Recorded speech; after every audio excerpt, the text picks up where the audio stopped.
है लालची औरत की, जिसने अपनी इच्छा पूरी करने के लिए रमन जैसे सीधे साधे लड़के को अपने जाल में फंसाया। आइए हम पूरी कहानी सुनाते हैं।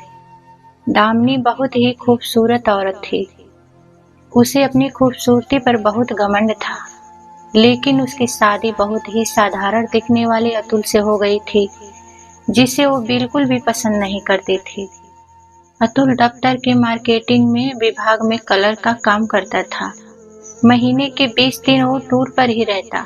तनख्वाह भी ठीक ही थी, लेकिन दामिनी की हर दिन नई नई फरमाइशों। पहले हफ्ते ही उसकी सारी तनख्वाह। एक दिन की बात है, सुबह का समय था। दामिनी बिस्तर पर लेटी हुई थी, तभी अतुल ने उसे जगाते हुए कहा, आज बहुत देर तक सोई हुई हो। दामिनी, अरे जिसकी किस्मत ही सो गई हो वो जाग कर क्या करे। अतुल बोले, क्या बात है, आज सुबह ही सुबह ताने। दामिनी तो क्या चाहती, आप सुबह सुबह आपकी आरती उतारना शुरू कर दूं या पैर दबाऊं। अतुल समझ गया कि दामिनी को कुछ चीज चाहिए, क्योंकि जब भी उसे कोई चीज चाहिए होती थी तो वो इसी तरह का नाटक करने। अतुल, अरे क्या चाहिए तुम्हें, बोलो ना। दामिनी, हाँ हाँ बोल तो ऐसे रहे हो जैसे चांद तारे लेकर आ जाओगे मेरे लिए। कितने दिनों से आपको सोने की रिंग के लिए बोल रहे हूँ, लेकिन तुम तो एक कान से सुनकर दूसरे कान से निकाल देते हो। अतुल, अब जितनी हैसियत है मेरी उतना ही तो कर पाऊंगा मैं, और अभी मेरा हाथ तंग है, फिर दिला दूंगा मैं। दामिनी, तो फिर पूछते क्यों हो कि क्या चाहिए। जाइए अपना काम करिए, मेरे सिर में बहुत दर्द है। अतुल बेचारा क्या करता, किसी तरह कर्ज लेकर दामिनी के लिए एक रिंग लेकर आया। लेकिन दामिनी बहुत ही लालची औरत थी, उसे हमेशा कुछ नया चाहिए होता था। इस बीच दामिनी में से रमन और प्रिया उस बालकनी से उन्हें घूरते हुए सोचने लगी। दामिनी मन में, वाह कितना हैंडसम लड़का है, क्या मस्त कपल है, दोनों काफी अमीर भी लग रहे हैं। दोनों कितनी महंगी कार है ना इनकी, और एक मेरे पति है, न शक्ल अच्छी है और न ही कमाई। दोनों को पति। दामिनी को जब पता लगा कि ये जोड़ा बिल्कुल उनके बगल में रहने के लिए आया है, तो उनसे दोने की बहुत इच्छा थी। एक दिन तो उनके घर गई, उसने दरवाजा खटखटाया, दरवाजा रमन ने ही खोला। सामने से रमन को देखकर ही उस पर और भी लट्टू हो गए।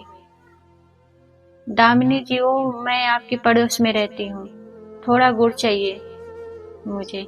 रमन जी, अभी देती हूँ। रमन, प्रिया प्रिया जरा कटोरी में गुड़ तो ले आओ, देने को कहा। इसी बीच दामिनी की नजर रमन के घर पर थी। काफी महंगी और एंटीक चीजों से सजा हुआ था उनका घर। जब प्रिया ने दामिनी को गुड़ की कटोरी दी तो उसकी नजर प्रिया के गले में पहने नेकलेस पर गई। उसने अंदाजा लगाया कि ये डायमंड का है। प्रिया और रमन दोनों ने दामिनी को घर के अंदर आने को कहा तो उसने कहा कि फिर किसी दिन। दामिनी जब गुड़ की कटोरी लेकर अपने घर आई तो अतुल की नजर उस पर गई। अतुल, अरे घर में तो इतना सारा गुड़ पड़ा है, फिर तुम पड़ोस से मांगकर क्यों लाई। दामिनी, आपकी समझ में आ जाती तो आप अपने ऑफिस में क्लर्क नहीं होते। धीरे धीरे दामिनी रमन और प्रिया से दोस्ती बढ़ाने लगी। जल्द ही वो उनका विश्वास जीतने में कामयाब हो गई। कभी कभी प्रिया किसी काम से बाहर गई होती तो प्रिया की गैर हाजिरी में भी रमन के पास चली जाती और उससे घंटों बातें करती। रमन हंसते हुए, अरे बस करिए भाभी, आप तो हंसा हंसा कर जान ही ले लेंगी। दामिनी, अरे ऐसा मत कहिए रमन, आपकी जान हमारे लिए बहुत कीमती है, हम तो आपके लिए अपनी जान भी दे सकते हैं। एक बार बोलिए तो। रमन, ये आप क्या कह रहे हैं। दामिनी बोली, आप तो सीरियस ही हो। अब आपकी हक मजाक करने का भी अधिकार। हर समय वो रमन को कई तरह के इशारे भी करती और उसे अपने झूठे प्रेम जाल में लेने की कोशिश भी करती, क्योंकि उसे पता था कि रमन बहुत ही अमीर है और वो उसकी सारी ख्वाहिशों को पूरी कर सकता है। लेकिन रमन अपनी पत्नी से बहुत प्यार करता था, इसलिए वो दामिनी की इन हरकतों का कोई जवाब नहीं देता था। एक दिन की बात है, दामिनी रमन और प्रिया से मिलने उनके घर आई। प्रिया बोली, आइए आइए भाभी, हम आपकी ही बातें कर रहे थे। दामिनी, मेरी बात। प्रिया, अरे ये रमन तो हमेशा आपकी बात करते रहते हैं। दामिनी, अच्छा क्या कहते हैं रमन। प्रिया, यही कि आप बहुत अच्छी हैं। कितनी मजेदार बातें करती हैं। आप जैसी पड़ोसन मिलना तो आजकल के समय में बहुत ही मुश्किल है। प्रिया के मुंह से अपने लिए अच्छी अच्छी बातें सुनकर दामिनी मन ही मन बहुत ही खुश हो रही थी और उसे लग रहा था कि एक न एक दिन तीर निशाने पर ही लग जाएगा। इसी बीच प्रिया की बहन की शादी तय हो गई। उसके पीहर वाले उसे बार बार बुला रहे थे, इसलिए प्रिया को शादी के 10 दिन पहले ही पीहर जाना पड़ा। रमन को इतनी लंबी छुट्टी नहीं मिलती, इसलिए उसने शादी के कुछ दिन ही पहले जाने का तय किया था। इधर दामिनी को जब पता लगा कि प्रिया 10 दिनों के लिए अपने पीहर जा रही है तो उसने मन ही मन एक प्लान बनाया। दामिनी मन में यही सही मौका है रमन को फंसाने का। अतुल भी बाहर है और प्रिया भी अपने पीहर गई हुई है। प्रिया को अपने पीहर गए हुए अभी दो। रमन ने थोड़ी देर से दरवाजा खोला। दामिनी, क्या बात है रमन, बहुत देर कर दी दरवाजा खोलने में। वो किचन में खाना बना रहा था। आपको तो पता है ना, मुझे बाहर का खाना बिल्कुल पसंद नहीं है। दामिनी, अरे मुझे तो कह दिया होता, मैं बना देती। लगता है आप मुझे पराया समझते हैं।